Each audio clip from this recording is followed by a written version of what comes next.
Hel- Hello, and welcome to the Lents Neighborhood Association annual meeting. Where I'd like to thank everyone for coming out and supporting the Lents Neighborhood Association and for carrying enough. Excuse me? Oh, I can speak louder too. Okay, sorry guys. Thanks for the feedback. I appreciate it.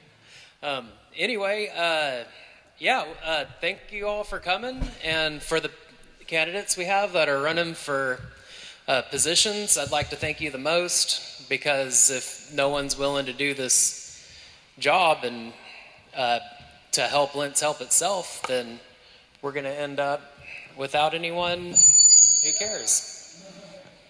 Oh, I'd also like to thank Victor and... no. Two mics, because then you get both speakers and it gets louder. Oh. Both of them? All right. Yeah. Once again, thank you, Victor, for helping out with our elections. We've got volunteers from other neighborhood associations to count our ballots. We also have help from, I wish I'd written y'all's names down. They work for the...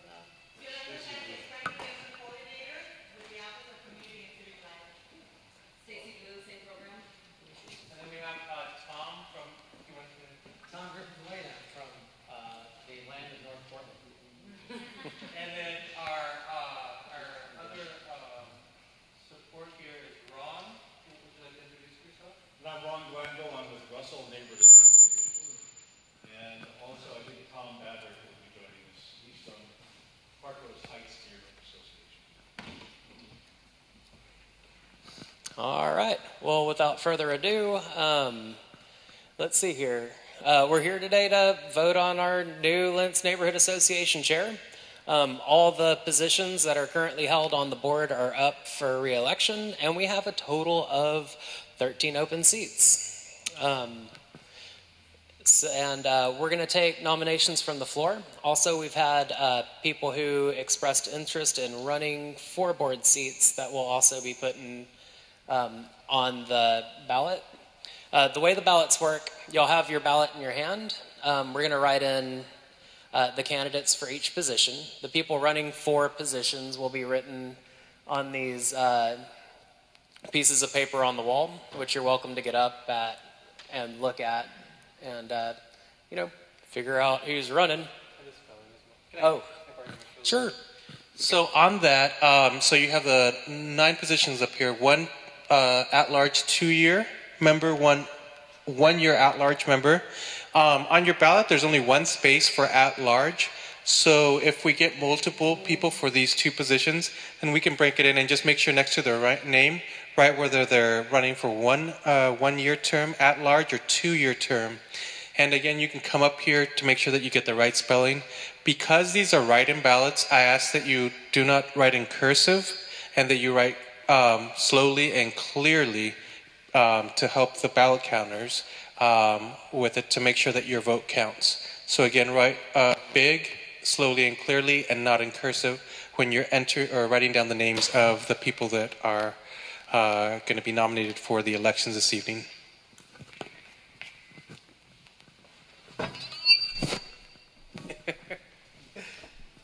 All right. Thank you, Victor. Yeah. Oh, okay.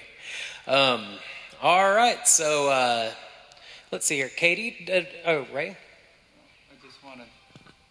I want to make sure that the ballot has 5 names under every, that's not correct. The chairperson, vice chair, treasurer, secretary, land use, transportation, and public safety chair, there's only one person. So only write 1 under all those. We have 6 at-large positions that are open tonight. You only got 5 spaces. So add a space if you're going to be, if we're so lucky to have that many people actually running for these positions, be sure to add a space. So I understand it's a little confusing, but we have not much of a board and not a lot of time to have putting this together. And so as a result, things are a little bit rough. But I think it's pretty clear. All the positions is vote for one except for the at-large positions. Thank you for pointing that out, Ray. All right, Katie. So do we have any names that got nominated that we want to put? Oh, yeah. Oh, yeah, I'll call this meeting to order. Yeah, so there are 4 names that we can put up on the... Oh, sorry. So there are 4 names that we can put up on there, people who have accepted nominations and are actively running for a board seat. Yeah. So for chair, it's Sabina.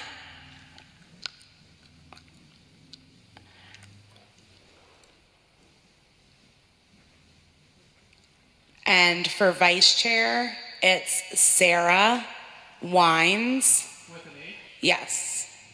How do you spell Wines? W-I-N-E-S.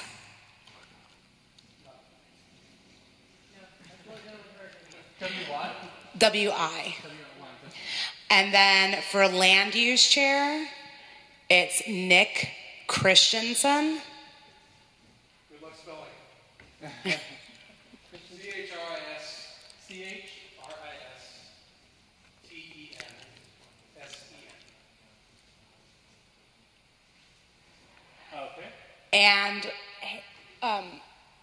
Robert, are you running for 1 year or 2 year position? You know what? Just put me for public safety. We'll make it easy. Okay, so for public safety chair, Robert Schultz. S-C-H-O-L-T-Z. No, you. U-L-T-Z. S-C-H-U-L-T-Z.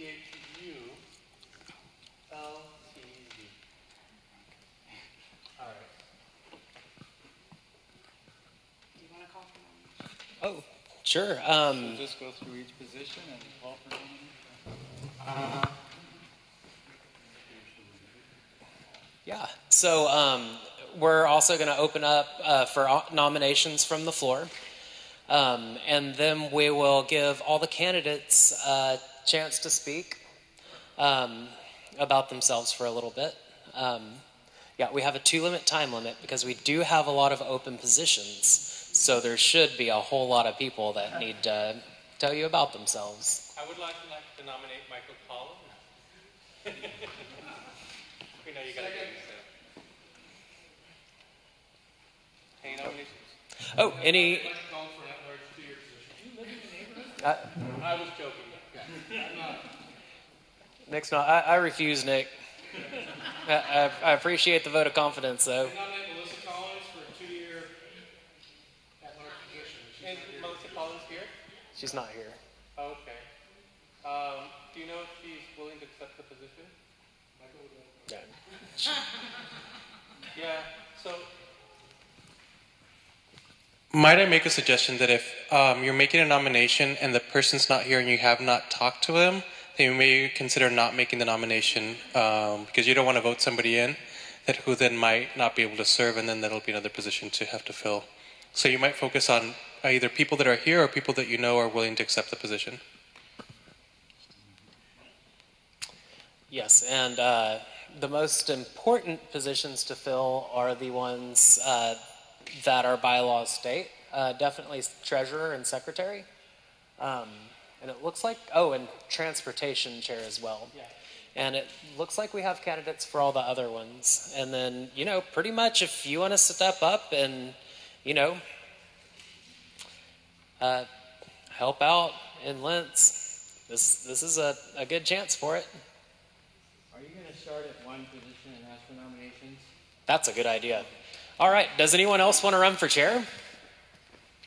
Or nominate someone for chair? Okay. How about vice chair? Oh, running unopposed, that's good news. Treasurer. Treasurer would be a really good one to fill because... Oh, okay. Well, it's just Ray Heights has been on the board for 2 years now, and he fulfilled his obligation to this community. Did you raise your hand? No. Oh. And if we don't get a new chair, then by state law he would be obligated to stay on as treasurer until a replacement was found. I nominate Lacey Cameron for treasurer. Do you accept that? Lacey? A second. Wait, I decline. Thank you. Oh.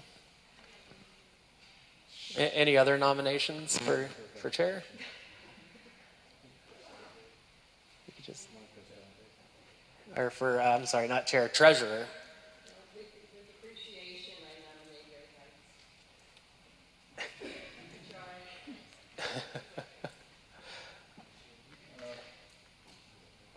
Due to personal situation, I really don't have the time to do this properly.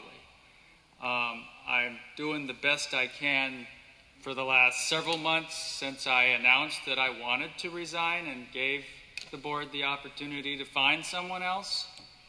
But, that's basically what I'll be, is just until somebody else steps up. Did everyone hear me? Okay.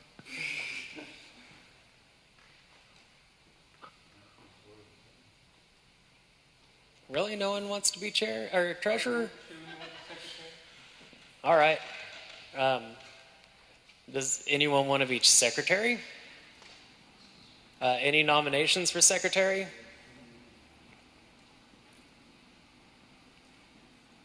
Nice. No? Christo? You good? All right. Great. Land use. Does anyone want to run against Nick Christensen? Sorry. Who might just want to say it? Run for land use. Run for land use chair.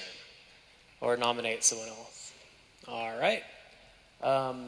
Do we have anyone who would like to nominate someone for transportation chair? Okay. Anyone else want to run for public safety or nominate someone for public safety? All right. Anyone want to be an at-large member for 2 years? Or nominate someone to be an at-large member for a couple years? No one? Okay. Would anyone like to be on the Lents Neighborhood Association board for 1 year as an at-large chair? Okay, so everyone's good.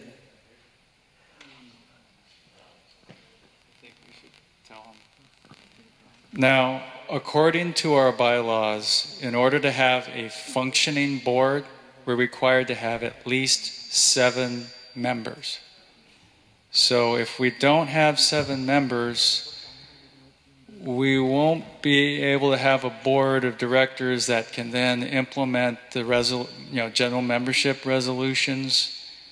I mean, it literally says the board is required to have 7 to 13 members. It doesn't say positions, it says members, and that's a real concern. That's been part of our problem, is we haven't had the 7 members for a couple months now. And also, if you do not have the minimum membership on your board, you also run the risk of being unrecognized by the city as an official neighborhood association, and then you run the risk of being dissolved as a nonprofit because you're not meeting your minimum requirements for board membership. So if you are vested in this community and you want to see Lents Neighborhood Association continue, then you should reconsider whether you want to run for one of these positions. I'd like to nominate Joel for at-large. I think you're very involved and you already come to all the meetings. So I think you should join the board. I second. Well, we can do 1 year just to give him a chance to back out if he doesn't like it. Nominate Teresa Sweat for at-large. Do you mind using the microphone? Yes. No, I don't mind. I nominate Teresa Sweat for at-large. It's up to her. I don't know. I've already served on the board for 3.5 years. When, in Nick's era. And some of Jesse's. What are the obligations of a board member? How much commitment are we talking? Typically, I think. Okay. Typically, I mean, the base obligation is 4 hours a month. That's the very base obligation. 2-hour board meeting on the second Thursday of the month, and 2-hour neighborhood association general meeting on the fourth Thursday of the month. Now, anything beyond that is great. Specifically for the positions spelled out in the bylaws, there is more work involved with that. Treasurer, secretary, treasurer has to co-sign all the checks unless that's changed in the last 3 years. Report back to the membership how we're doing financially. Ideally, the treasurer would help with fundraising. Secretary has to record the minutes, write them down, send them into ONI, make sure that they are approved by the membership. So secretary is kind of the most important and thankless position on the board. Transportation chair, and I'm only looking at the ones that don't have names on them at this point. That's one of those what you make of it positions, but there's so many things going on in this neighborhood right now with 82nd Avenue and the discussions about what the future of that is. At some point in the next few years, I expect ODOT to come to us and say that they want to widen I-205 from Powell to Foster, and how do we deal with that as a neighborhood? So there's a lot of opportunities to work in the community there. And the at-large positions are, what you make of it. They could be as simple as commit to those 4 hours and help us have an effective board. And then, there are other projects that we want to work on, like code of conduct and shared agreements or whatnot, then an at-large member could do that. But they're pretty flexible. So. Thank you. Somebody has something back here. I'll nominate myself for at-large 1-year position. I'll nominate myself, Alan Linharis, 1 year. Yep. Can you spell your name? What is your name? Alan, A-L-A-N. Last name Linharis, L-I-N. L-I-N? H-A-R-E-S. H-A-R-E-S. Thank you. Sorry, there's no getting away from the microphone. Thank you, Alan. And then once we get done with the nominations. So you need... I'm breaking my own rule. You need at least one more member to be a functioning board. 2 more. If we need 7, there would be 2 more people, so that's only 5. Oh, I'm sorry. Yes, 2 more. Thank you. I don't know how to count. Which one is it that we have to have? Do we have to have treasurer or secretary? Well, in order to carry out any business transactions, you need a treasurer. So in terms of the 2 positions, of the 2, while the secretary carries on a lot of the administration of the board, the treasurer is vital to conduct any actual financial business. Well, I just meant like what are we required to have to be, to be in compliance with the board and nonprofit. It would between the 2 positions, it would be the treasurer. I nominate Ben. Ben, would you like to accept the nomination? 4 hours a month, no big deal. We'll miss all the meetings. You accept that? I'll bring a couple. No meetings. That's what I said. And I would make you.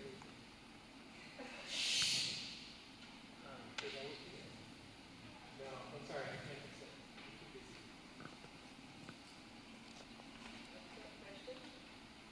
So, it's 4 hours a month minimum, but I think there's a certain number of required meetings. So it doesn't actually, I'm sorry.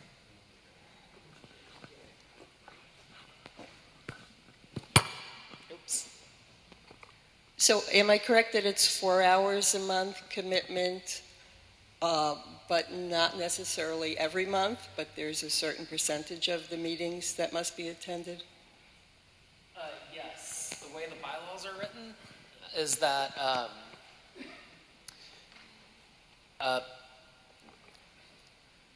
the only way to be removed from the board is to miss 2 board meetings in a 6-month period. So, you know, ideally everyone would come to every meeting. And since I've been on the board, we've definitely had people that for personal reasons or, you know, any other reasons they were unable to make it to, you know, a certain number of like they've missed more than 2 board meetings in a 6-month period. And whenever that happened, they weren't always removed. There wasn't even always a vote for it. A lot of times, like if someone's, well, couldn't make it again, you know, it's not a big deal, especially if, you know, you're shorthanded and you'll take all the help you can get. Now, I might suggest that because there's been a number of nominations where people have declined, that you maybe take a moment and think of if you'd like to nominate yourself. That way, you know, if people weren't planning or are not interested, then they're not having to decline, but rather focus if you're interested in running, then go ahead and self-nominate. So, treasurer, secretary, transportation, at large, which are at 2 years and which are at 1 year? So, treasurer is 2 years. What about the others? So I actually don't have that information, but So I'm sorry. So how many of the at-large are 1 and how many are 2 years? So the at-large, you have 6. You have 3 that are 1 year and 3 that are 2 year. And also, I know chair is a 1 year. Secretary is a 1 year position.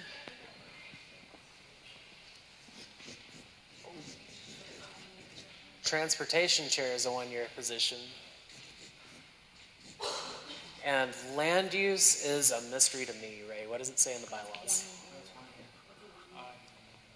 Okay, so land use is also a 1 year position. Public safety is 2 years? Oh. Sorry. Sorry about that.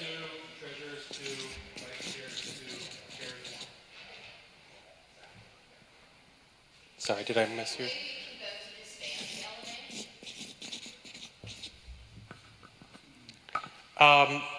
Yeah, you can vote on that. I mean, there's a number of actions that you can take. You can continue with the elections process. You can vote to disband the LNA. You can also vote to postpone the elections so that you have more time to prepare. Or you can continue with the elections altogether tonight. So really the decision is yours. As I always say, neighborhood associations function autonomously by design so that the city is not imposing any direction or how you want to conduct or carry your work. It's really up to you.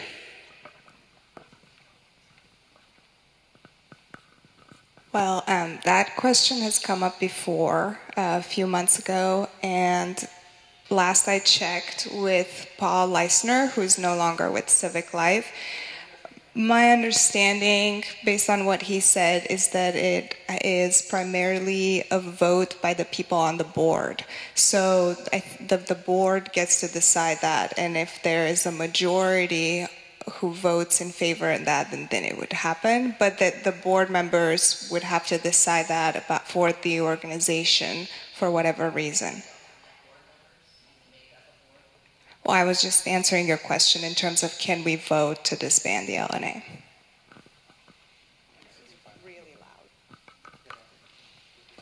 I got a question. All right. So, or I guess more of a comment. So, I'm a big fan of just voting on who we got because this is every year. This meeting happens. It's on every calendar for this neighborhood association. We vote every September. And it then becomes the responsibility of those on the board to recruit those positions. Mm-hmm. And the question about postponing this, I don't know who's going to take on the task of trying to do anything more than what's done tonight. So if there's a group that's like, yeah, we're really ready to do a bunch of volunteer work and get ready for the next election, hey, by all means, step up. But I haven't heard of that group. So that means that you have the folks here that are kind of ready to take on this task with some other kind of new developments, it's a brand new board. It's been a long time since there's been a brand new board. I think that's significant. I think the reservations of joining the association in the past, it's a brand new board, so I think those reservations are not as applicable. Secondly, there's a hope to put in new bylaws, so there's a change on the horizon to fix some of the issues that have been present on this board that have had it not functioning well. So that's why I put my name in. Hopefully some of you might think that, hey, maybe a year is not too long to put in to change the direction of this with some 4 hours a month volunteering. Anyway. So I have a really quick question. How long can a board go without the minimum number of members until it loses its nonprofit status and is no longer recognized by the city?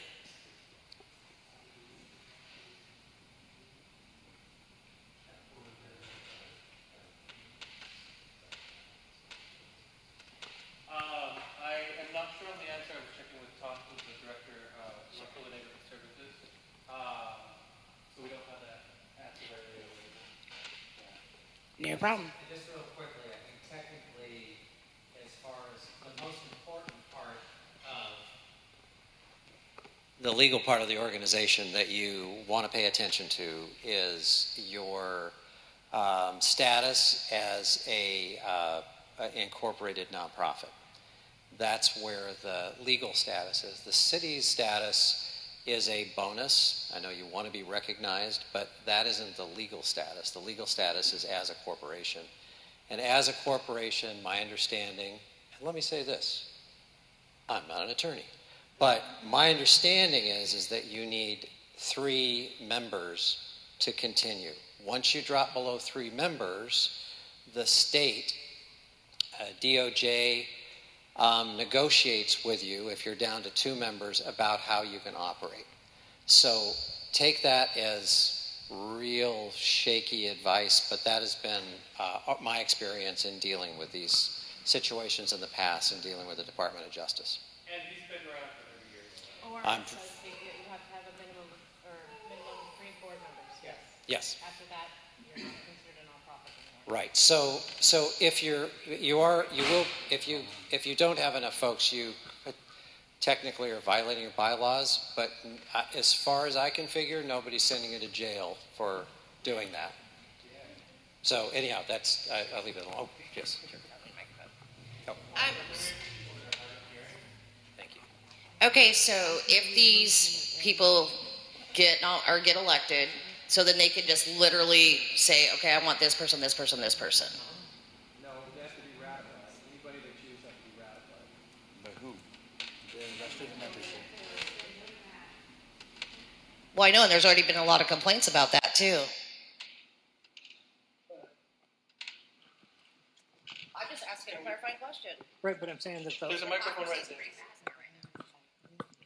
yeah, I was just saying the people have been complaining about it, but that's what the laws say. That's what the rules say. So the board, as I understand the bylaws, the board would nominate somebody and then it would come back. We've done this already this year, right? Mm-hmm. And then it comes back to the general meeting, and the general meeting approves it. That's our bylaws. The 3-person minimum for a nonprofit, I can attest to that as well. I'm a nonprofit consultant. I've looked at that many times. I've had boards that have melted down and gone below that, and we've reconstituted as quickly as we could. And the other thing that's just slightly interesting is your officers actually don't need to be board members. That I would not recommend, but they don't need to be board members by nonprofit law in the state of Oregon. All right. Does anyone else have any comments about?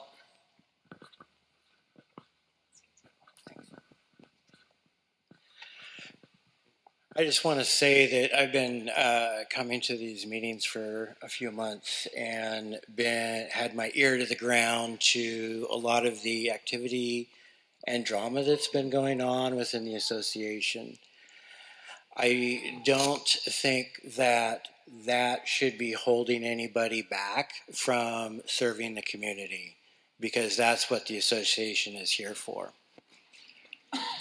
Just disbanding the neighborhood association because we're unhappy about how it's been going along is probably not another wise idea either. And I'm sure that we wouldn't want to give up $10,000 or $12,000 and have to give that to somebody else that we have in our coffers as well. $14,000. And would you like to run for a position?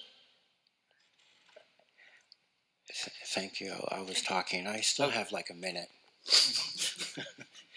There's no time limit. I'm sorry. Oh, okay. All right. I think that a lot of people came here tonight maybe thinking that there were positions that were already going to be nominated. They were here to vote not knowing that we were going to be in this crux. I would ask if we could take 10 minutes so that we could confer amongst ourselves and not have the pressure of clock, so that we can call people that maybe didn't come, or we can talk to some other people that are here and then come back and then decide if we can move forward. Chris? Oh, go ahead. Sure. So I was just chatting with Mo, and she asked me to speak to some thoughts. The neighborhood association and sort of dynamics in the neighborhood for a while have been challenging, as many or all of you may be aware. When I walked in the room tonight, I have a sense of hopefulness and inspiration that I've not experienced in the past. I have new work commitments, which is why I resigned. I was the previous transportation chair. And it's really because of those work commitments that I'm not able to serve. I'm not running for a position. If that were not the case, I would be very enthusiastically running for a position with the board. What Mo suggested is that in terms of the recent and maybe going back a ways history of the neighborhood and different sort of organizations, different groups of people, there's been kind of less cohesion than we might find desirable. And that we probably have new opportunities right now with the people who are running for this board, who will make up the leadership of the Lents Neighborhood Association.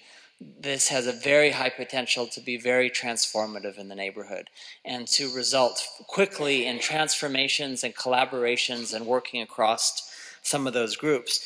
So Mo's suggestion, which is I think a really good one, is to not just think about the people who are gathered in this room and sort of what's happening right now and, kind of begging for board positions, but to think about the bigger picture that there's a lot of engaged people in the neighborhood. There's reasons why there might be not so many people here and why people have sort of dropped out or felt burned out with previous dynamics, but there's a great hopefulness. So to just think about that and say, what does that mean moving forward, and what do these collaboration possibilities imply? And just throwing that out there, in case you don't know that it's an option, you could also make a motion to postpone the elections, to have more time to do more outreach in the community, to get more people to an elections meeting, and figure out if there's additional interest in people running for positions. So that's an option that you have as well, and that would give you, a better shot at having even more than one person in the positions. Knowing though that, you might want to bring some cupcakes for Michael and for Ray, because that would mean that they need to stay in their positions for at least until the next meeting, where you have the elections. So he had his hand, and then Nick had his hand, and then I'll go back to you, Mo. Yeah, I appreciate the suggestion, Victor, and certainly if people want to do that, that's fine. I think that the reason people aren't here is because they don't trust the organization to be a safe space for the community, and I think we need to prove that it is by getting some people, with no disrespect to the people standing up there right now, clearly. We need to prove ourselves to folks that we can do this, and maybe we can't, but I think we should just get rolling. And that's a really valid point too, so. Actually, it was Mo over here, and then you. Oh, I'm sorry. I thought you were. Anyway, I just wanted to know, Can you speak to the mic? just to clarify on your option for a carryover on the election, can we do election on positions that at least have people on the ballot now, and then the remaining ones we will vote on at another election. So yes, somebody could make a motion to vote on these positions tonight, and then make a motion to have a follow-up elections meeting for those that have no nominations. That way, it gives more flexibility to the general membership to vote in people rather than have them appointed by the board and then ratified by the general membership. Okay, and then I have a suggestion. What do you feel about emerging in with the LNLA? Hell no. The two groups coming together. They're the reason why a lot of people aren't here. Well, it's just my suggestion because this doesn't look like it's going too well here as far as elections. So you can make a motion So- to do that. Rather than so- making a suggestion, you can make a motion if that's what you want to do. It was, like I said, it's just a suggestion. So you're welcome to make a motion if you'd like to do that, but that's the way that you would bring that forward. Now, you had something over there? Oh, I guess a couple things to share. I'm a CPA. I live here in Lents, and I was involved last year with the Finance Committee with a few other people here. We made some financial statements. People have nominated me to be the treasurer. I have to decline because I'm very busy with work. I also have multiple conflicts of interest through different clients that I work with, and so unfortunately I just have to decline. But I know that Richard worked on the Finance Committee with me. He also has conflicts of interest, but we're both at every meeting. We're both financially literate, and I know I'd be willing to continue to work with the Finance Committee to help any future potential person who wants to step forward as treasurer.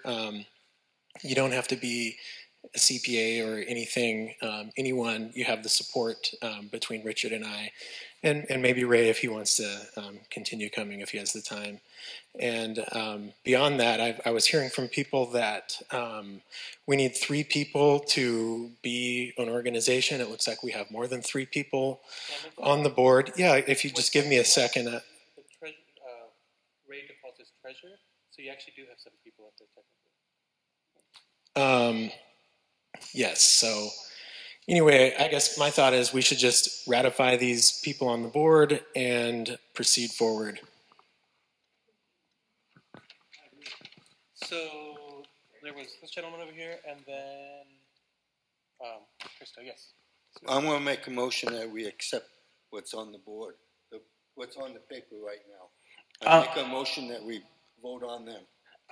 So the motion that would need to be made is to vote to extend the elections process for the other positions because this is already in place. So you don't need to make a motion for that. I'm making a motion. What's on the?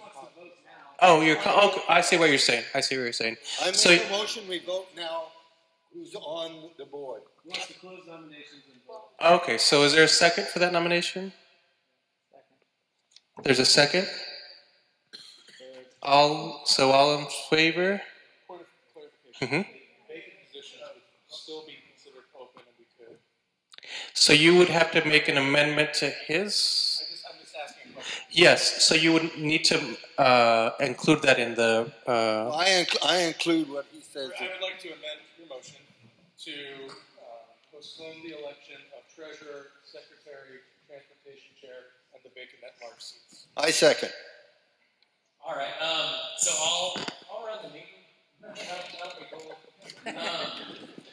So we have a motion to close nominations and to vote on the names that we have on the board. And there's a second part to that.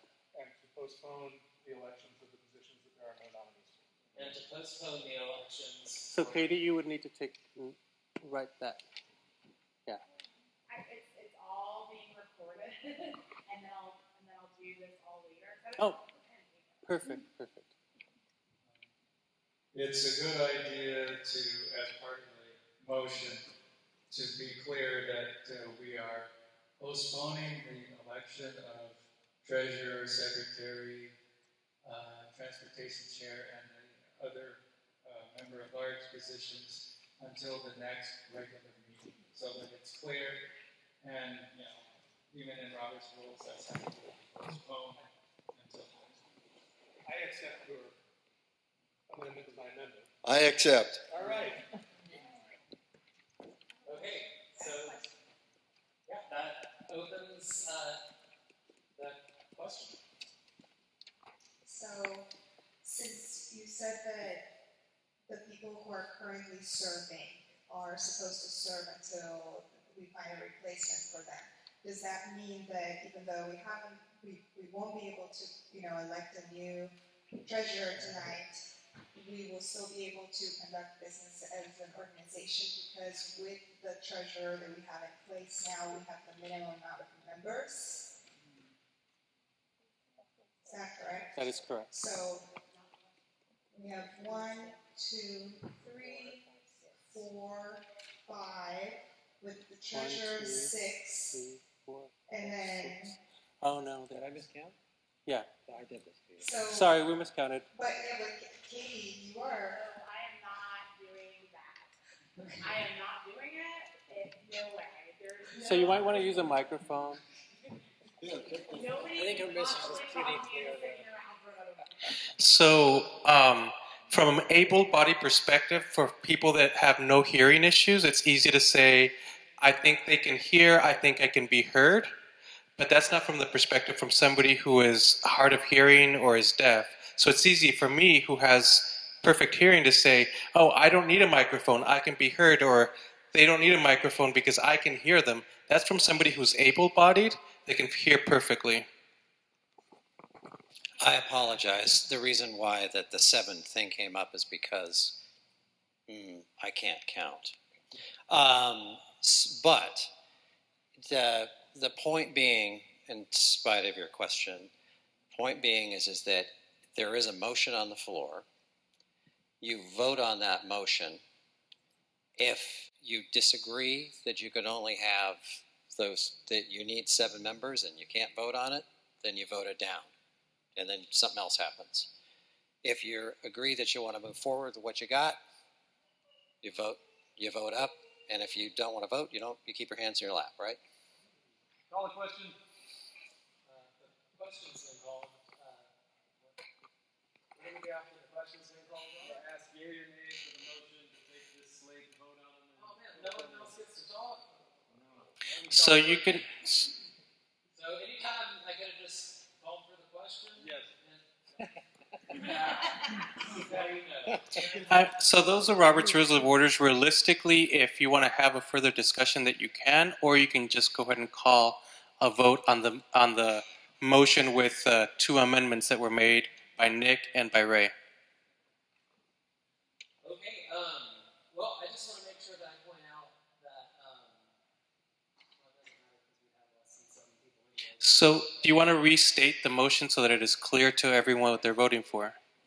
Okay, so the motion is that we vote on all the positions that people want to run for, and then we postpone the election of the seats that do not have nominees who are running for them. Until the next general meeting. Until the next general meeting. That is the motion. Is everyone clear on what the motion is? All in favor?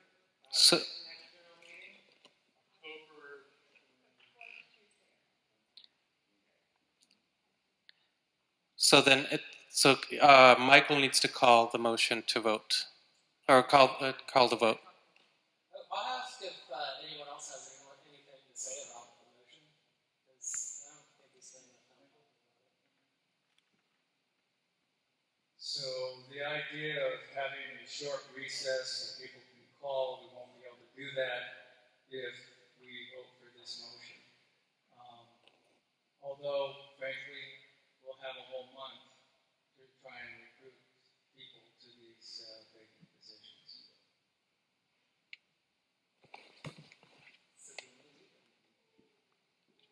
What about, and I realize this would have to be stated as an amendment, but what about holding a special election to finish those positions? Because if we put in place a board right now with however many, but we can't conduct any business as an organization until the following general meeting, that kind of limits us. But no? I'm shaking my head because Yes. what you're doing is you're voting the board in. The board becomes the sorry. Yeah, I'm sorry to be shaking my head there, but I can't help it. It starts moving. I can't stop it. At any rate, the issue is that when you do this, you're electing a board. You have another provision that's being very public by saying all you're doing is preventing the new board, these 6 folks, from appointing members in the meantime. You're making the commitment to have a new board. That new board will be saddled with the commitment that the next general meeting you will hold elections for the positions open. That's all it is. You have a new board if you say yes. Following up on that, we shouldn't be. I mean, typically, the neighborhood association does not actually conduct business at board meetings unless it's quite urgent. So we wouldn't need to conduct business until the 23rd of October unless it was immediate. So at that point, we theoretically could find one other lentil who wanted to be on the board and be able to finish business that the board prepared to be done on the October 23rd meeting. And at this time, you have a treasurer that is still in place that would be able to conduct the business like the bare basics, which is like the writing checks for, you have the monuments, the Lents monuments. You had something, and then Ray.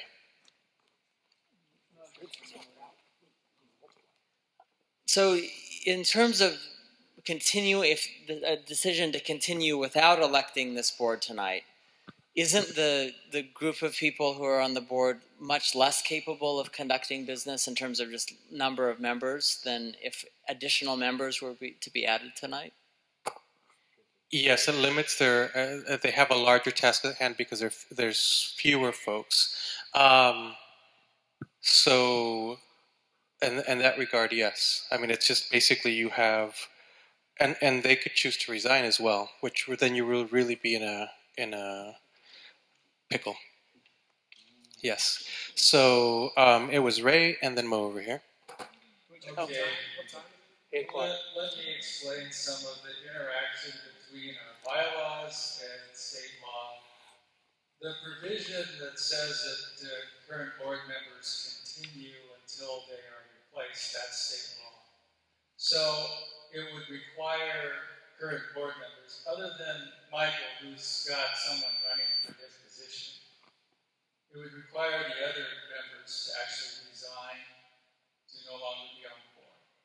Now, we're required to have a minimum of 7 members, so technically, if we elect the people that are up here, plus including some of the people that aren't even at this meeting that are current board members, we would technically have the 7 minimum, and in which case, the quorum requirement is different. The quorum requirement is 5 members at the meeting. That's the absolute minimum quorum with a 13-member board.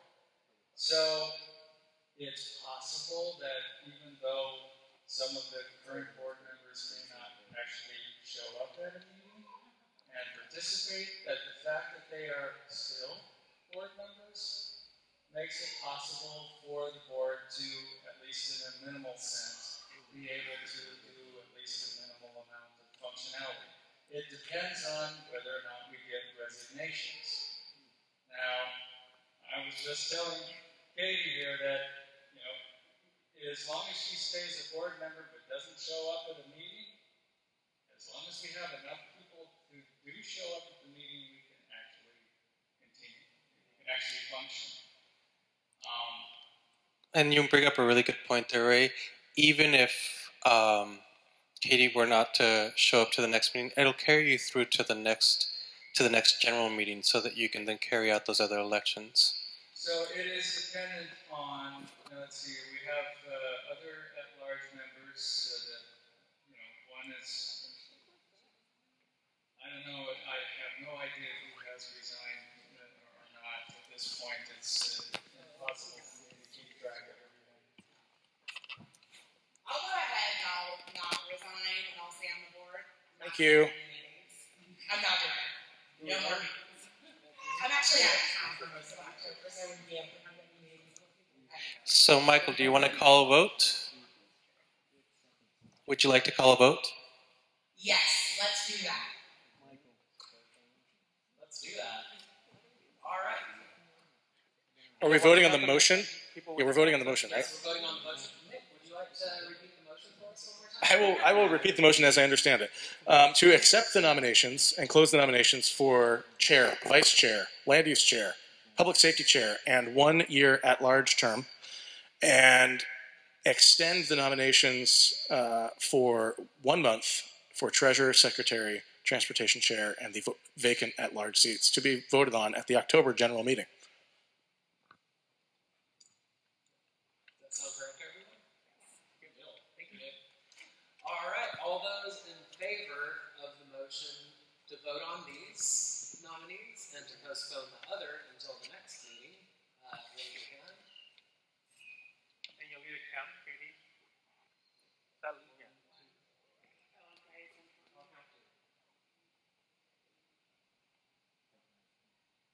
So Tom can't vote, I can't vote, the crime prevention staff can't vote, so May can't vote.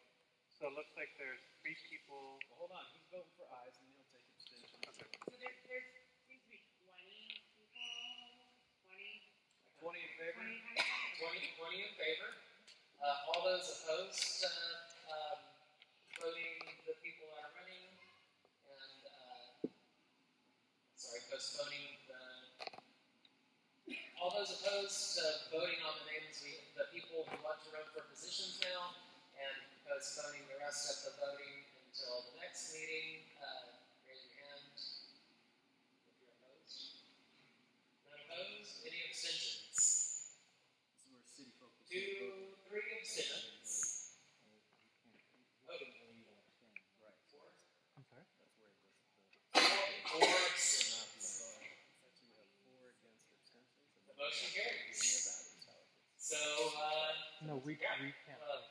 We're voting, guys. So I guess we start within our ballot. Yeah. No. All right. So, was there a everyone who's a Lents resident should have gotten the ballot wherever they came in. These are the people who want to run for positions. I'll go ahead and say all the names again. Sabina Ernest is running for chair.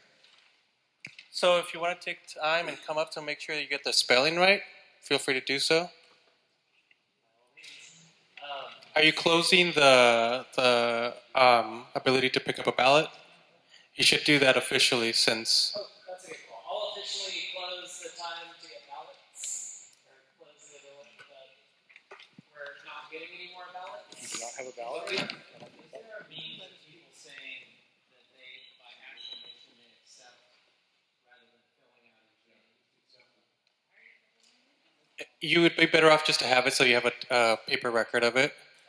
So here is the box. As you can see, it's empty. There's nothing in the box. And Tom and Ron and Tom are going to collect the ballots.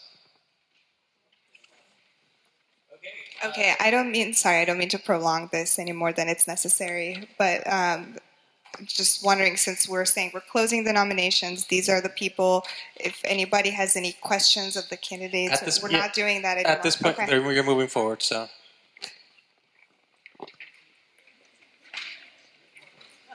That was a very good point. But there was a motion that when we stop talking, we don't do it anymore, we just vote. That's where you move it forward and then you start over. Start over.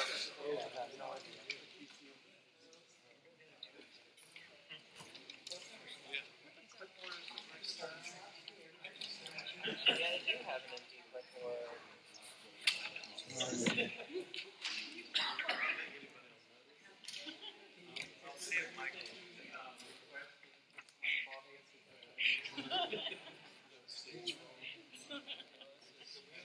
We can also those things a thing. Yeah.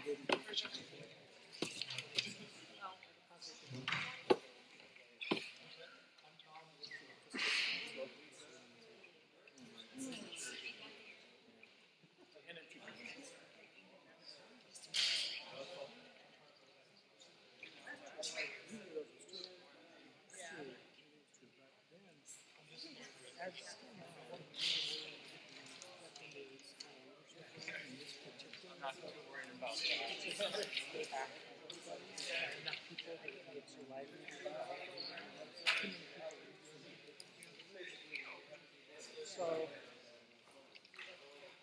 whether has a lot to do with that issue, then also on top of it, Emily. Are you going to carry on with the agenda though? Because we have an agenda, right? I'm just asking. Because I know you're going to be late, but.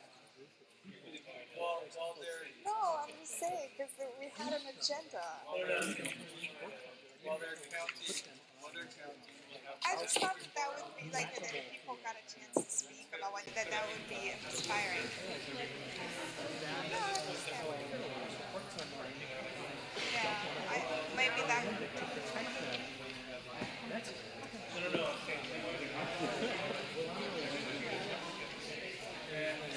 Oh yeah, we gave her an hour on the agenda to talk about my law. An hour? Oh, I don't need an hour. I think it was 50 minutes. Well, I was just We wondering. were just trying to, well, not trying, we just didn't have anything else on the agenda, and we were like, we don't have to do anything. I just figured that would be going on while they count the ballots, Yep. but I just wanted to go on so that we That don't was the lose plan. people. So we don't We do need to do the financial report and then the annual report. I've still got a phone. This organization is a fiscal sponsor.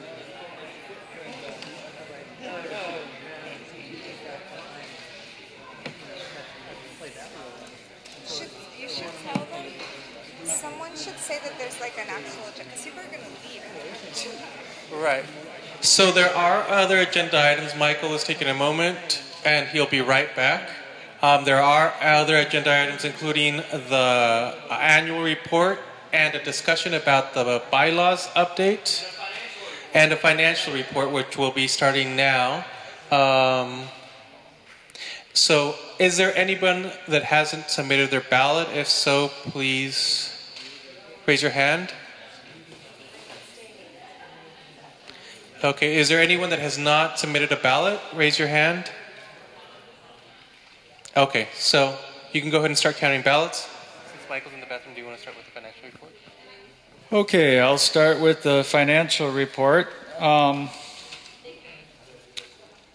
In terms of our current situation, we have $1,551.90 in checking, $10,398.38 in savings for a total of $11,950.28.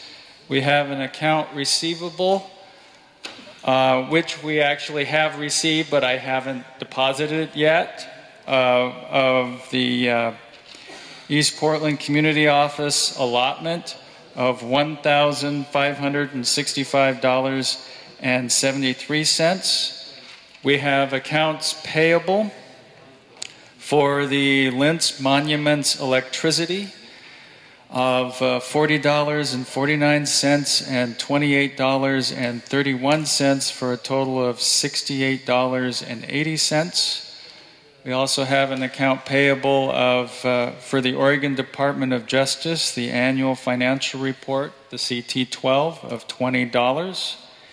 And as soon as we get confirmation, like an email or something, we also have an account payable for the annual corporate report of $50. So do you have that printed out? Okay, all right.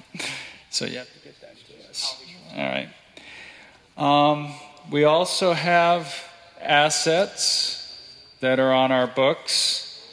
A total physical assets of $2,260, and this is $1,000 for a concept plan for a new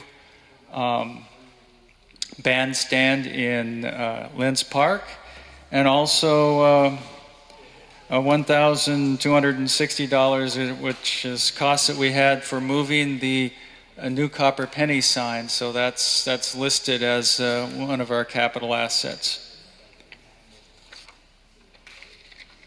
So that's our current financial condition. I just today emailed the Finance Committee my latest information, so we'll probably at some point take a look at those and go through them.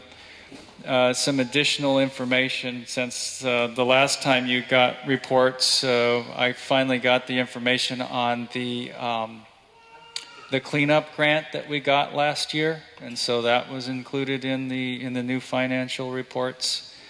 And I also emailed the CT12 that I have put together, so we can take a look at those figures as well. Are there any questions? Oh, I have a question. I noticed you mentioned that there were funds from the bandstand. Okay, that's not funds. That's not funds, okay. Okay, what that is an asset. They are concept plans. Okay. So we have to list that since it's over, what is it, $400, I think it is? When it's over that much, we have to list it as a capital asset. All right, cool. And so that's actually new. We haven't done that in the past, mainly because we've never had any capital assets to speak of. So probably, but that one should have been included in last year's CT12 and wasn't because it was just a piece of paper. But and I don't know if anything's happening with it. So the bandstand plans are just like architectural plans? That's correct. Okay. Yes, that's correct. So it's not an actual bandstand, it's just architectural plans. And at some point, either we use them, or if we're not going to use them, we'll just have to write them off at some point.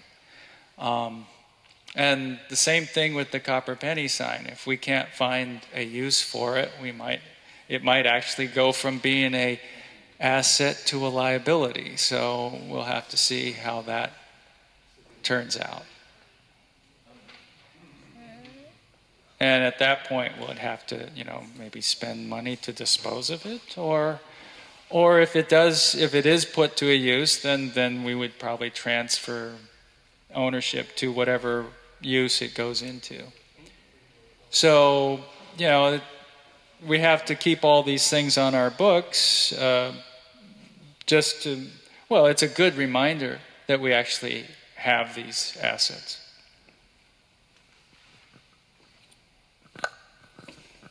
All right, and now for the annual report. Sorry I'm not quite as organized as Ray. Also, yeah, it was kind of tough thinking about what the board accomplished this year. We did a lot of things. We had a screening of 0 Weeks, which was a documentary about mothers not getting as much time with their newborn babies as they should. Definitely not as much as they have in other countries. We had, a bunch of folks from the city come talk to us.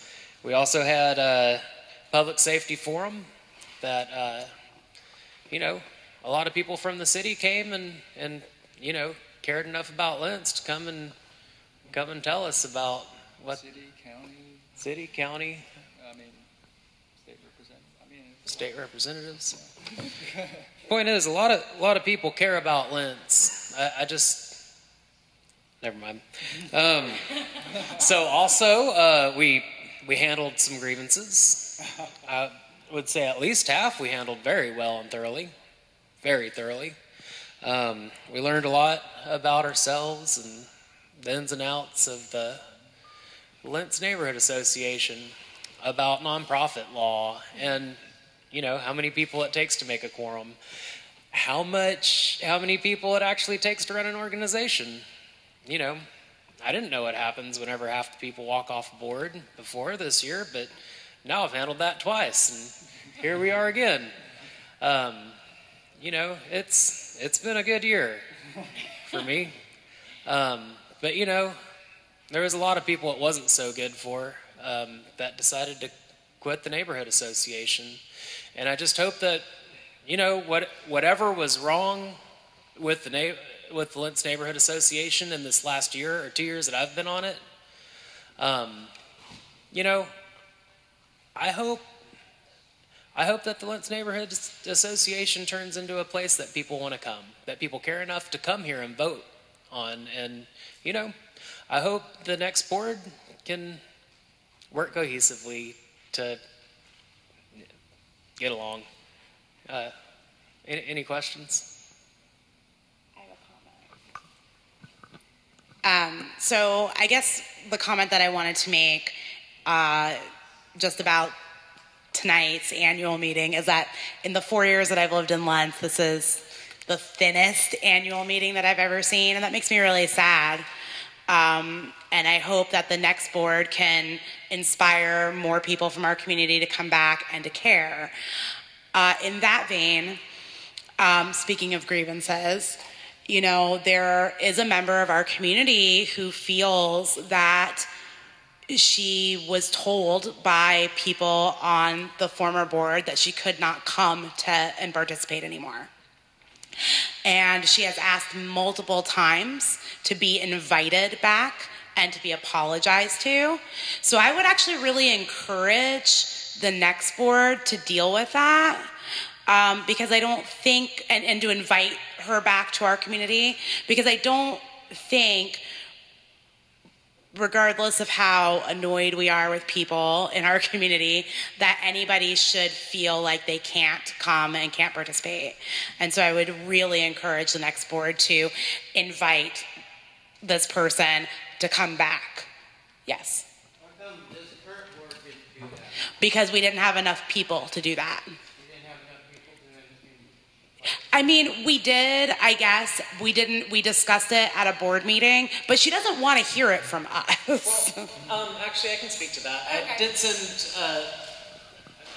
this person in the community an email, and I said that if anyone ever made them feel that they were not welcome at a board meeting, then they were wrong. That everyone's always welcome at Lents Neighborhood Association meetings, and no one's not allowed to be here. And to clarify, anybody who contacted the Office of Community and Civic Life's East Portland Community Office that stated that they had been banned were told that they in fact are not banned and that they could attend any public meeting, and they could not be banned from this public meeting.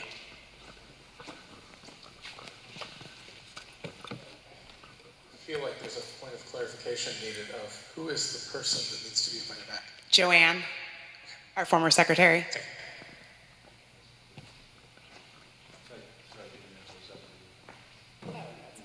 Yeah.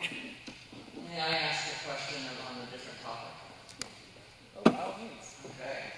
So I have something I'm disappointed in tonight, and I'm wondering if it might be able to happen. So this is a sort of going into a new year, it's a new board of directors, and there's all these people who we've elected into office who had prepared speeches or were going to give spontaneous speeches.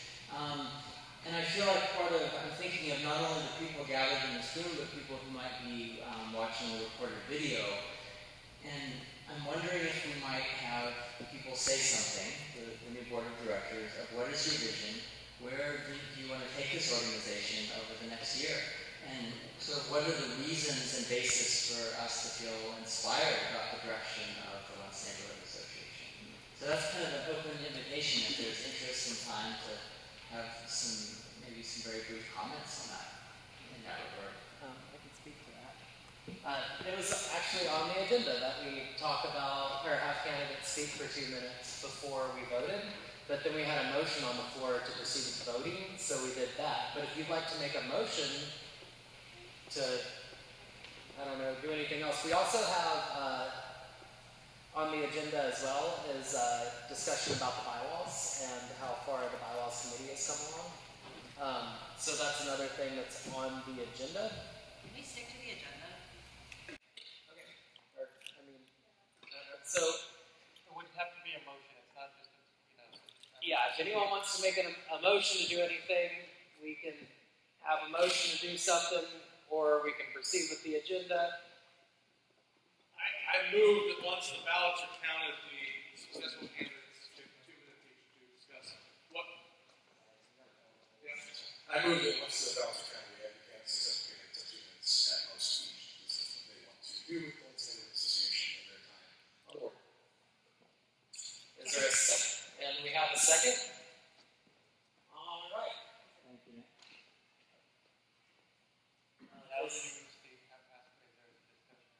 Is there any discussion? All right. All those in favor of allowing the candidates that get elected to the Lents Neighborhood Association Board tonight to speak after the ballots or after our bylaws discussion? Nick, was there a time we were gonna on the agenda where we were gonna? Oh, I guess we'd go to the agenda. All right. So after the nominees are announced, or I'm sorry, not nominees. After the new board is announced, we'll let them all have a couple minutes each to talk about their vision for Lents. All those in favor of that motion? 1, 2, 3, 4. 1, 2, 3, 4, 5, 6, 7, 8, 9, 10, 11, 12, 13, 14. All those opposed? No opposition? Any abstentions? 1, 2, 3, 4 abstentions.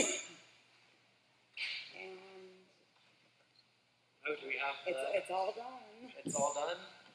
Okay, so...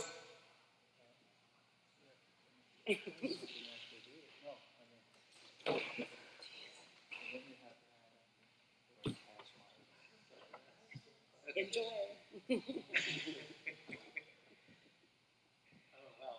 Oh, well. So you need to count. You need to state the number because it's being recorded for 2,000 minutes. Wait, are we not going to talk about the bylaws? Yeah, let's talk about the bylaws. And, well, we've got the election is over, the part that we're doing tonight. So you need to announce what the results were, and then the next agenda item is the bylaws.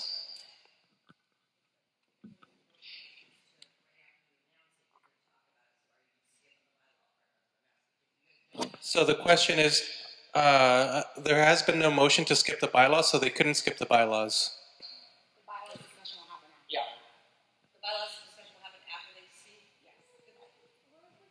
That's bullshit because I came for a meeting and now I can't even do it. So you're not even following your agenda. And you need to. Well, Laura, can I amend it so that can I move that we go to the bylaws discussion after the announcement, or go to the bylaws discussion before the announcement?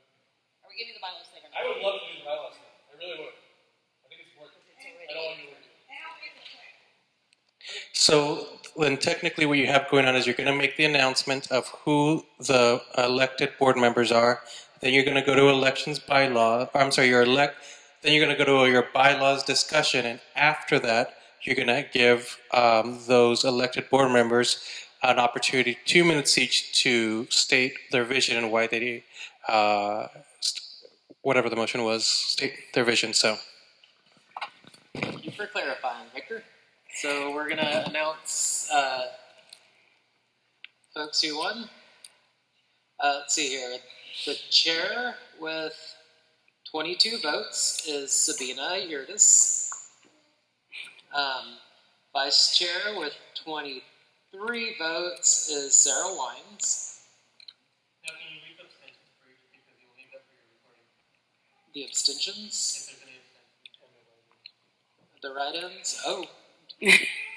Have we always said how many votes other people got whenever they were running against each other? We did last. Did we? Here we go. Okay, so chairperson Sabina. The new chairperson will be Sabina Erdis. Sorry about butchering your name, Sabina. With 22 votes. Barney got 1 vote. Rizzo Santangelo got 1 vote. Abstain got 1 vote, and Robert Santangelo got 1 vote.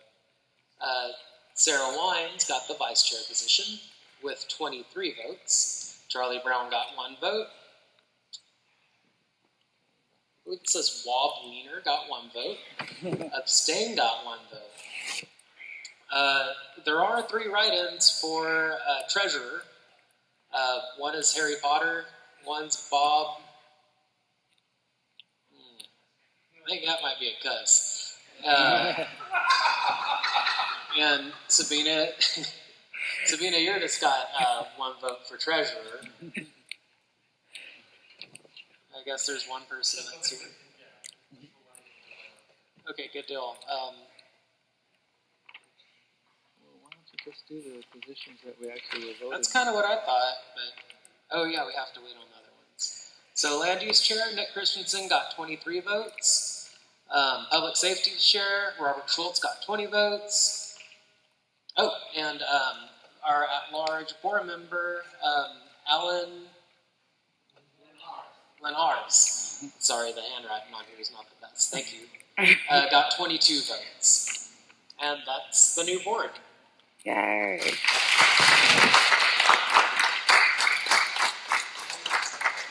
Thank you, everyone who's on the board. And now we're going to have a bylaws discussion.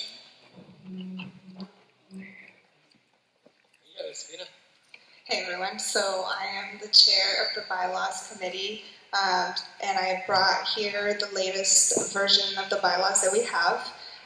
This committee was formed last year after we voted to disband the previous bylaw committee. At the time when it was formed, nobody else wanted to be on it, yet the board believed that it was important to have a bylaws committee, so I was the only one on it. There was a lot going on with the neighborhood association last year, a lot of systems and processes that had to be put in place, in my opinion. So I didn't get to start working on these until March of this year. I started the process with help from another community member. His name is Amir Asasnik. He's not here tonight because he's traveling, but he's been very involved in this process with me. He is a social worker, and in my opinion, I won't speak for him, he has been very focused on what kind of systems we need to put in place in order for the board members to function in a healthy, for the organization to function in a healthy way, but also to make it easier for board members to work with each other, and then to make it so that our community members want to take pride into this organization. You know, ideally we want to make it inviting and welcoming of more people than we've had so far. So we've used a lot of resources, including the DOJ Guide to Nonprofit and all kinds of other things I could share with you later. And I use the formerly ONI, now Office of Community and Civic Life template they had on their website for bylaws. So essentially we scraped everything that we had and we started fresh with the new template. And then once we had a very rough draft, I convened a committee. I think that was after the last general meeting. And we've met 3 times so far. We have approximately 10 to 15 people that have come at different times. Other people have submitted input through email.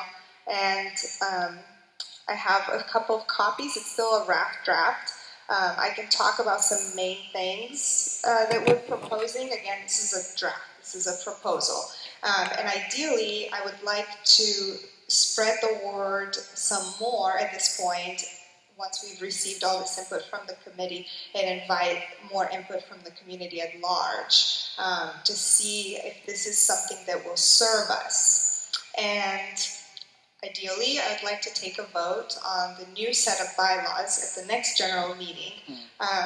All the problems and all the chaos that we've dealt with over the last year, people on the board, people from the community, people from the city have, identified over and over as the bylaws being a huge cause of that. And they've said, well, if you had proper bylaws in place, everything would be easier. And I think what they mean by proper is just having something spelled out more, so that when we run into some sort of issue, or when we are uncertain on how to proceed, we can just turn to this document.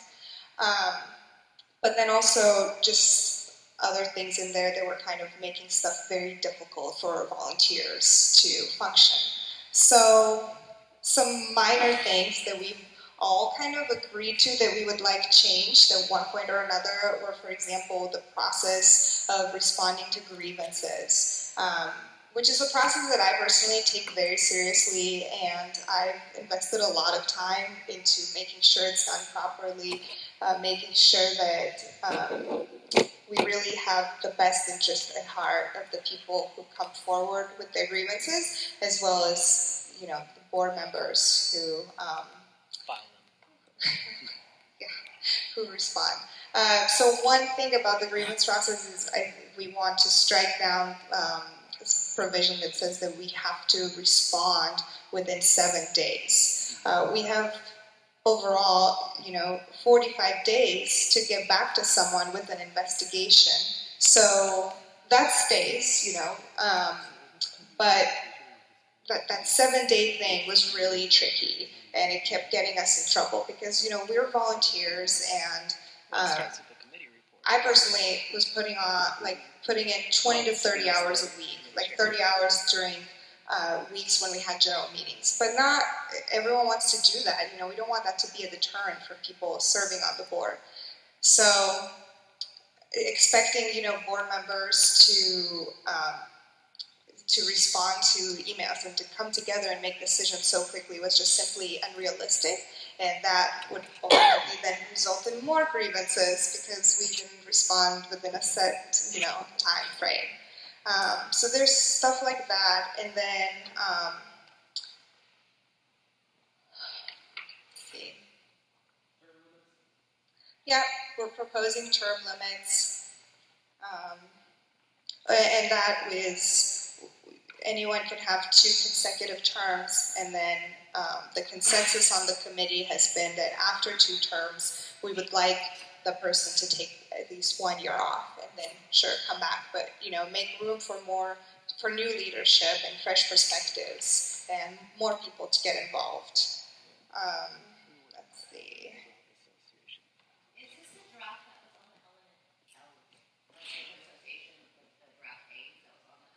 I don't remember what it was labeled, but since then there's been at least 3 iterations of this. So this is the latest one, and I don't really know how to share it with everyone because I don't have control over the Facebook page, and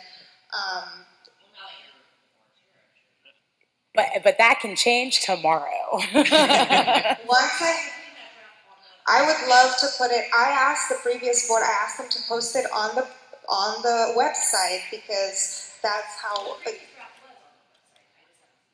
I doubt. Anyway, I would like to.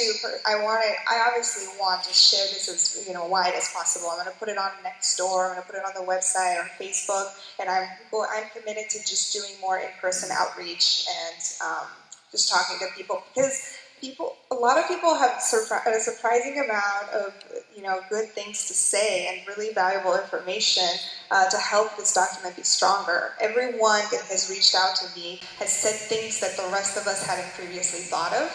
So definitely we want to hear from more people. Okay, I'm trying to think what. Yeah, go ahead. Can you also put Odie's template on there? Because I'm curious to see Odie's template and then what you came up with in your meetings with, I don't know who was even, you said 15 people, I'm just curious who was even there, but is there any way you have Odie template and then that draft? Sure, there can be a link to the ONI template. Yeah. There's some people here from the committee. Help me out. What else do you think are big things that we've discussed? Because, this has 19 pages, and I'm juggling a couple of things right now, so I'm forgetting.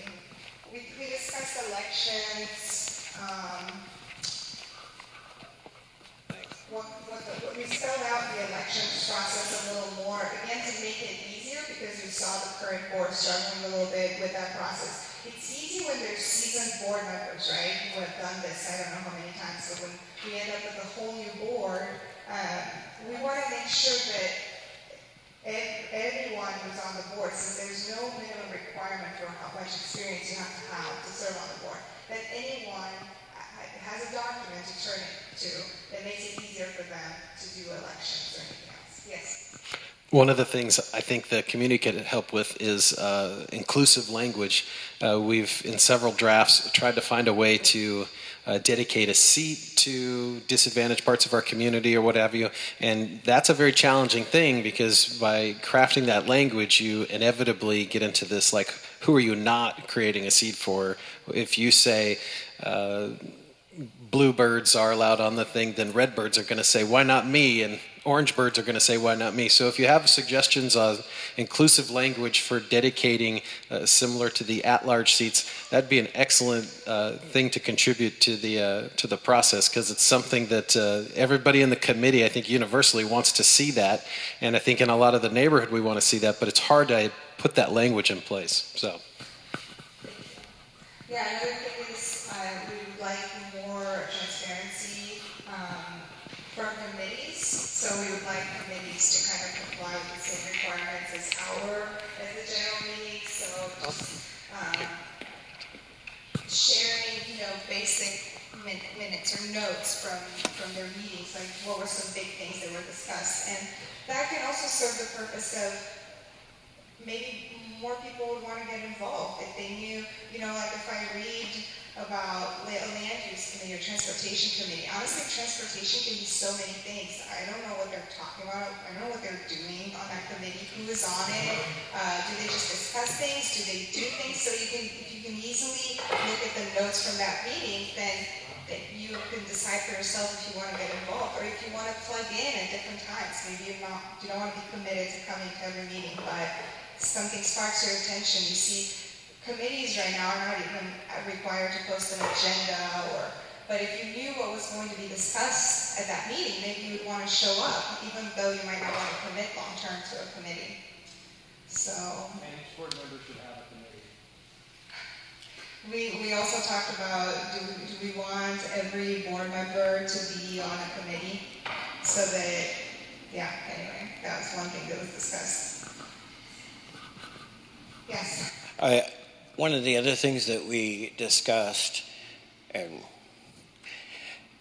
the previous bylaws had been kind of intentionally vague in some parts and allowed for subjective interpretation. So closing a lot of those holes was a big part of the committee too. So just kind of put some words in there. Katie has something to say. Yeah, I've never really been a part of this bylaws process, but I keep hearing from the people that are involved that the previous bylaws were subjective and that there were holes that need to be closed. Give us an example of that. What was maybe like an example of a thing that, like, just pick one, because it's hard to follow this conversation if you're not really sure what's going on. I don't think that we were totally prepared to give a full report like that, because I didn't bring mine. But Robert has an example. So at several times over the last 2 years, the board has decided which bylaws it had to adhere to based on its own vote. And so that kind of ambiguity that says here is a bylaw, but the board can at any time choose not to adhere to that bylaw is one of those things. And I think probably the most easiest, not necessarily the best at all, example was the terms of a seat and how many times a person can sit in that seat, and just that whole process. It was just very loosely worded and was very subjective to the board just arbitrarily deciding. And one of the things I think we've endeavored, at least has been my view, is to have the membership have a larger role in what's happening with the organization and switch a little away from the board kind of dominating and the membership having a larger voice, which has been one of the many complaints, throughout. So. Does that help? Maybe we can get more membership driven. So with that, I'd like to collect more input from the community. So I'm probably going to call 2 more meetings before and not really meetings, but just opportunities for people whenever it's convenient for they're scheduled to show up and provide some input. So I'm probably going to try to put them at, different times and days to, try to cover more people in their various schedules. So I was thinking one on the weekends and then another one probably on an evening during the week. And just by a show of hands, I'm curious, for how many people here does a weekend date or time work better? Raise your hand if weekend works better for you. Okay? Okay. But I'll do a weekend morning and then, like a weekday evening. And hopefully now that if I get access to the website and Facebook, I can just announce it there. Does anyone have any other questions? I brought 3 copies, and again, they're drafts. I didn't want to kill too many trees, but I would be happy to print.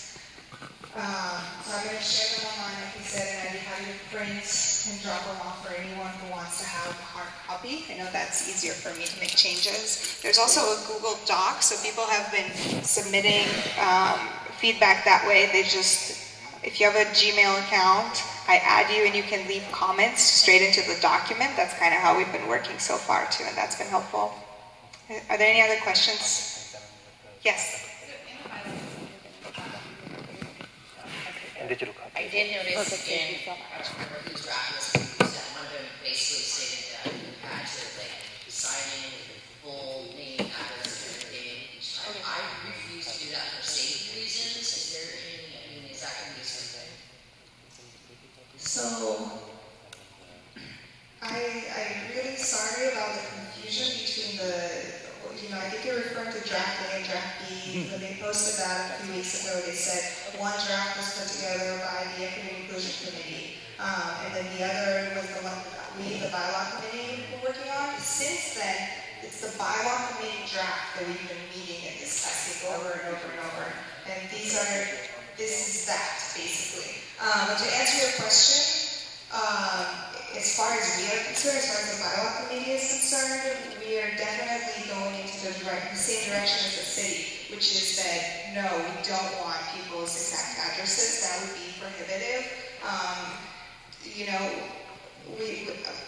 We don't, an intersection would be good of where you live, or if you want to tell us, what neighborhood you're in and all that. And we've talked about maybe having a pledge for people to say, if they don't want to say where they live, but they want to become members, then sign up that says, hey, I live here, I would like to become a member. That's it. And then contact information, you are free for contact information. Whether you want to give us an email or a phone number, it's up to you. So we don't require addresses. Is that what you're asking? Yeah, well, just one of them read said that kind of like that you had to have, something like with your address and whatnot. I mean, I understand showing ID for voting, that I don't have a problem with. I refuse to put my information out. We don't require that. So last year, the association moved to not require showing ID to vote because that was exclusionary of people who, one, did not want to provide their address, and two, are actually houseless. And it gave the opportunity of people who don't want to provide their address to say, what's the nearest intersection. And for people that are houseless, by and large, without making generalizations, but people tend to stay even if they are houseless in certain areas, so give them an opportunity to say, well, I kind of tend to stay in, off of Woodstock and 87, for example. And then they would be able to participate in this democratic process. Well, it's not I just still, because of past experiences, want my phone number, email, and address. Yeah. And so that way, I just want to make sure that, I'm just asking that the new bylaws, I wanted to make sure. Yes. Well, contact information would be good in terms of also staying engaged, because we like to send out a newsletter and whatnot, but we're not going to make it. It's not a requirement. Yeah. Anyone else? Any other questions? Oh, I do. What did you say that we're? Oh, when did you say we were going to be voting on new bylaws? Well, my goal will be in the next general meeting. Is there any way we have a little bit more time? Because bylaws are really important to the LNA. It gives us a chance to really read the draft and see the only thing and maybe more. Sorry. Would it be possible to month we're going to be going in the rest of the positions, just to give people more time, because the bylaws are so important. Having a little more time for a public forum would create more buy-in for our bylaws as well. So the committee has, we've had this going on for a really long time. I didn't know anything about the committee, didn't know when you were meeting, where you were meeting, anything. It's, part of the reason why we'd like the committee to provide reports to everyone, but it's out there. Sure, definitely. So we're taking this and we're going to collect more input. That requires people actually reading this and wanting to come and provide input, and then we'll take it from there at the next general meeting to see where we are with that. So you're not willing to allow more time? Yes, I am, but it's not up to me. I don't make these decisions. So anyone can make these motions, anyone can, there's some people who have been really committed to this process, and it's open to anyone else who wants to come in. And I know the motivation to do these is really to set the new board up for success. Oh, I agree. I just think it's so important because I will say I was part of equity inclusion and we had a lot of meetings on a different set of bylaws, which is fine. I don't care. If we did some great bylaws, great. So I'm just asking for more time for everybody to be involved. Sure. The new board. Well, let's see how it goes. Let's see how many people want to continue getting involved over. We were never, during the meetings that we had, it was never brought up that the equity and inclusion, to my knowledge, that we're working on a draft, because yes, this is not a competition with the other committees. Ideally, let's come together, whatever document, let's put them together and make the best document that we can make. So it shouldn't be a competition. It really is just to set up our board for success. Yes. Go ahead. This is falling into an A&B conversation. I strongly urge you to have some send the email with it, because you have very valuable input.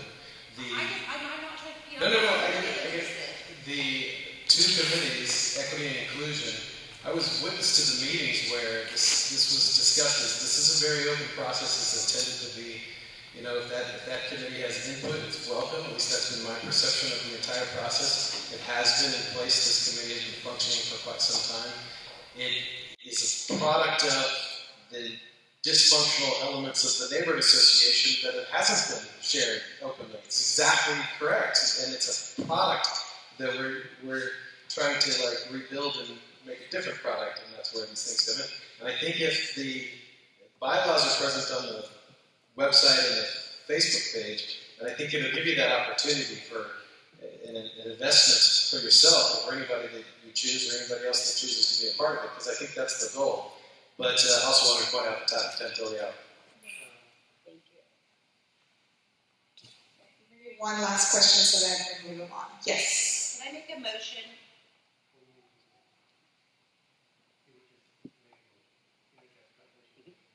So I make a motion that we give the new bylaws draft and everything at least 2 more months so more participation can be involved in that. Till November.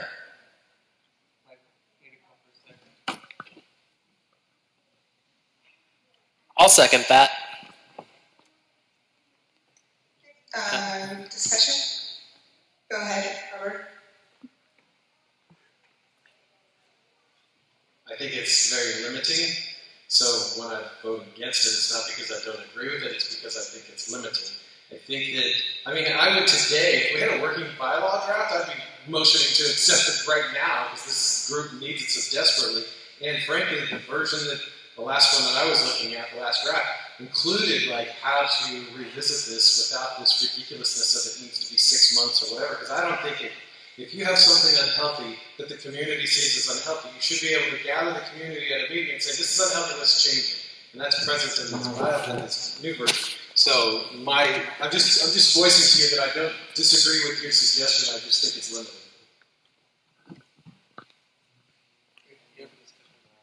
Oh, yeah. Nick, Katie, did you have your hand up? No, I did not. Oh. Any amendment to the bylaws requires a 2/3 majority, so the more time we work together and try and reconcile the A and the B versions, then we're going to have a better chance of actually getting that 2/3 majority. So that's because I'm barely awake. Any amendment to the bylaws requires a 2/3 majority. So 2 months sounds like a better chance of reconciling the A and B versions and getting something that 2/3 of the people who are, I mean, a month ago we couldn't agree on a code of conduct. So 2/3 to get a dramatic bylaw overhaul seems like a high bar, and I think we're up for it. But let's take the baby steps that we need and focus on this in the Thanksgiving-ish meeting.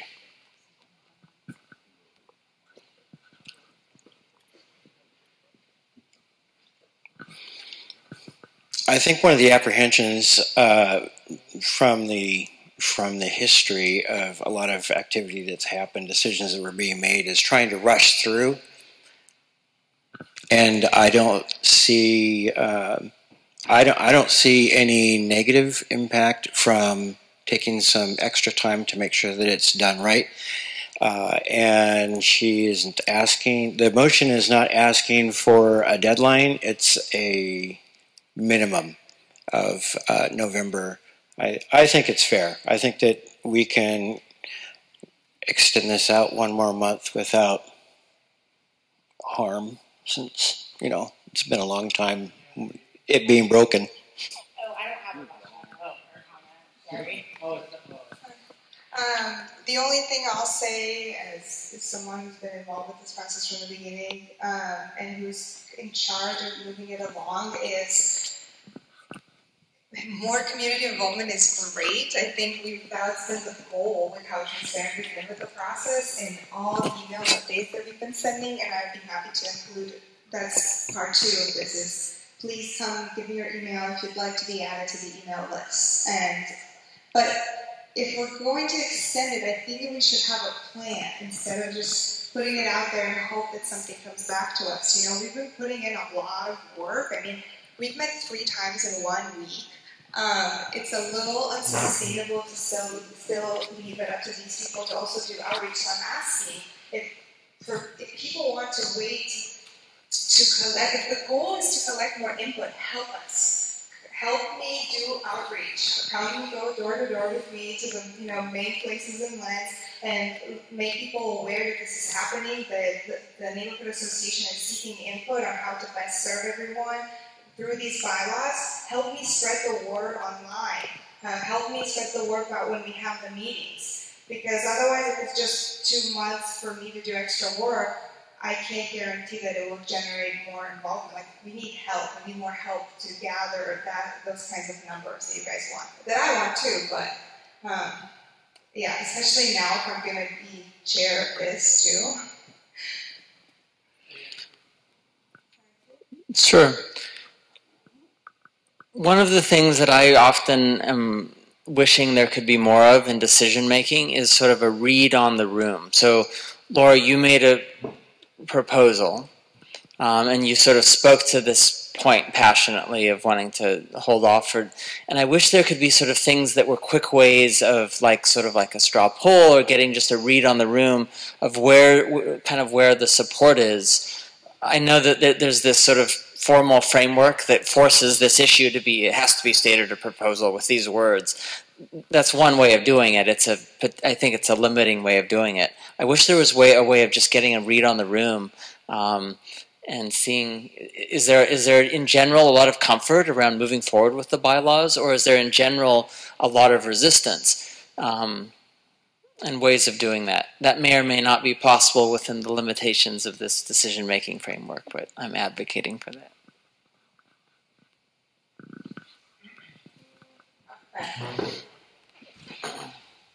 Just a few thoughts. There's not very many people here. It's, in terms of who was here a year ago at this meeting, it was like, I don't know, it was way more people. It's not many people. In terms of, democracy, I think it's a deficit here. And anything, if we were to pass it, a month from now, if the meeting is the same amount of people, it's just not going to be legitimate if you pass it. And so I think that we need to consider that. Give the group time to get enough people here to have a critical mass so where you can do something like amend the Constitution is basically what it is. And so, I think that I'll be voting with this thing to allow more time, at least 2 months. I'd like to call the question.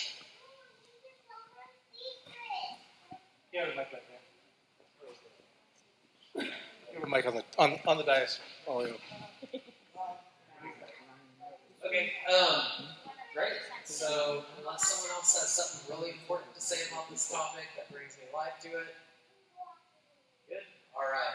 So all those in favor of waiting 2 months to at least 2 months to vote on the new proposed bylaws, raise your hand.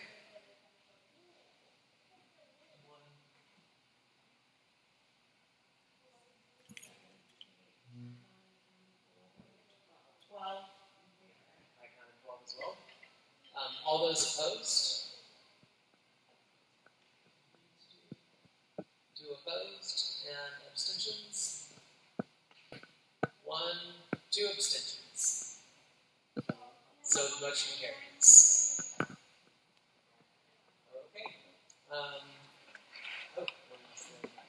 So if you want to pick up a copy that I have here, I have 3. So, and if you would like me to add you to the email list and receive updates directly, please come and give me your email before you leave at any point. All right.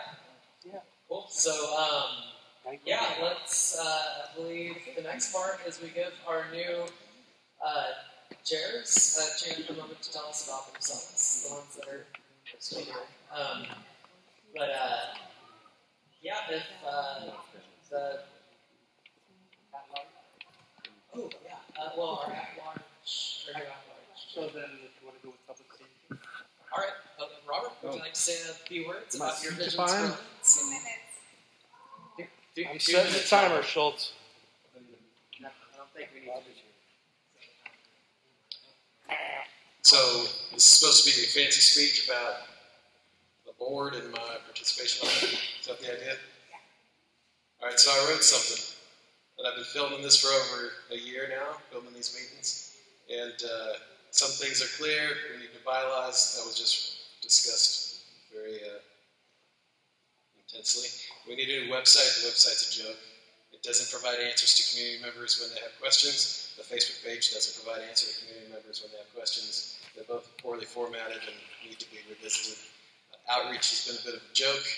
I think the only outreach that I've seen that in a couple different lanes that has been very effective was projects that weren't really to do with the LNA, but were largely LNA folks, like the tremendous mural that got done in the intersection. They did a tremendous amount of outreach as a small kind of committee in the community.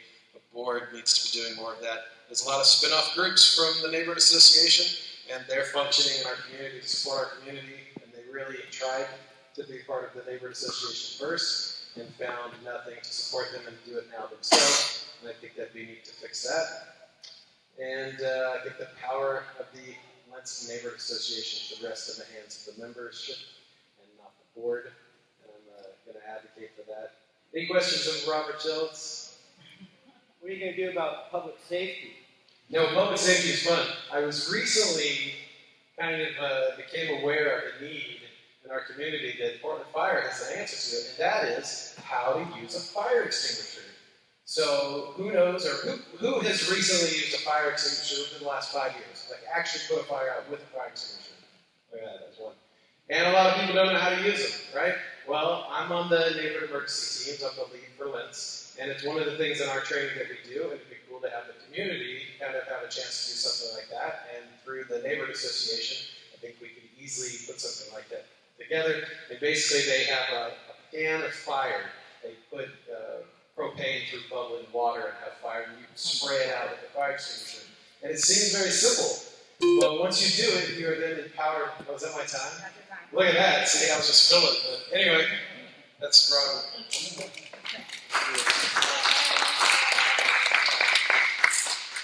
Land use. All right. Hi, I'm Nick. I was chair of the neighborhood association from 2009 to 2013. My last election that I ran, my last annual meeting 5 years ago, probably had about this many people here, but it wasn't because people were jaded by the LNA. It was because things were going well. At least I like to think so. I had to beg somebody to run for chair. And it wasn't, again, because people didn't want to do it, because things were going pretty well. I'd like to bring a lot of that back. I accepted the nomination for board because I want to see some of the changes that we put back into place. I want to see the board sitting with the membership in a circle like we did in the past. I want to see, a lot, good things. I'm tired. It's been a long day. Anyway, land use chair is hard. I'm not going to be perfect. I want to say that right into the camera. There will come a time that somebody will not get a notice from me and they will be mad. And I'm sorry. I'm going to do the best I can. Land use chair sucks because somebody's always frustrated that they didn't find out about something happening in time. Come to the meetings, but we'll do the best we can for those who don't. So, thanks.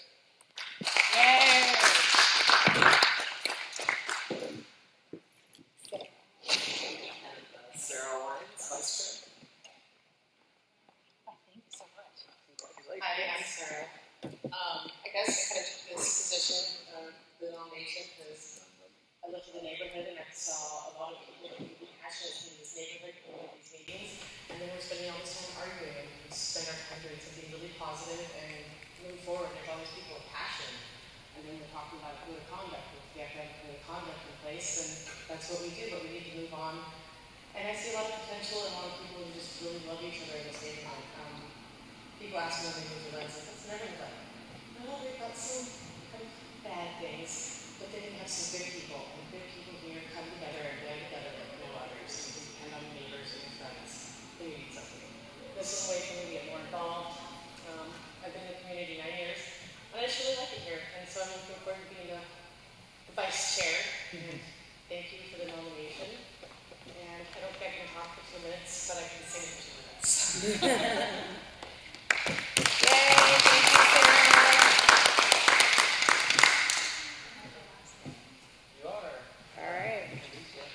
Hi everyone, I'm Sabina. I guess I know all of you. Well, first I want to take a moment and thank the former board for carrying us over to tonight. Making this election happen with very few people and not giving up.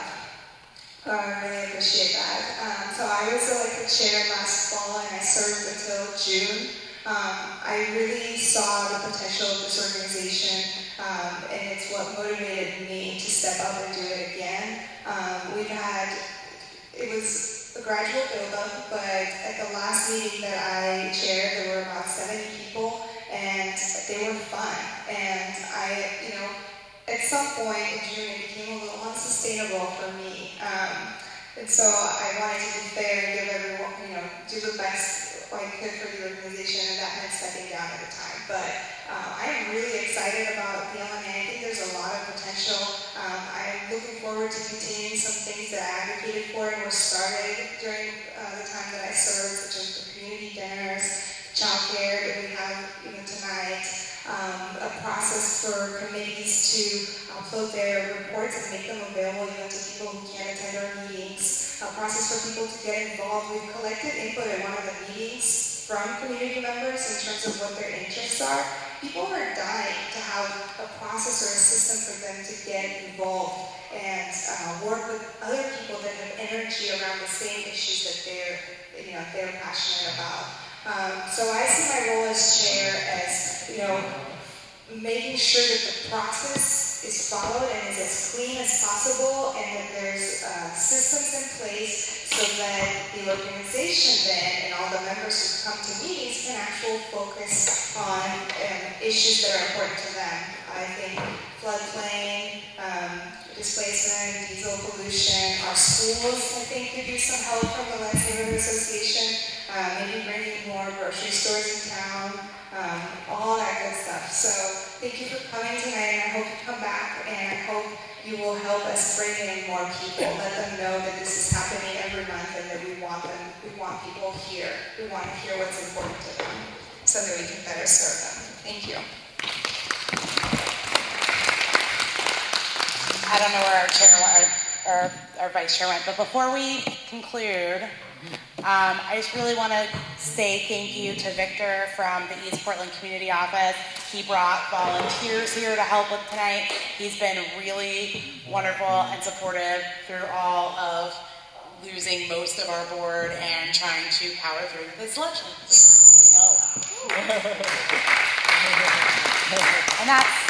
And that's it, right? All right, do you want to call the meeting close? Oh, before, real quick, hey, new board. Here is your first task on the board. Pick up all the chairs, put all the tables away. There you go. And now take it away, Michael. Meeting adjourned.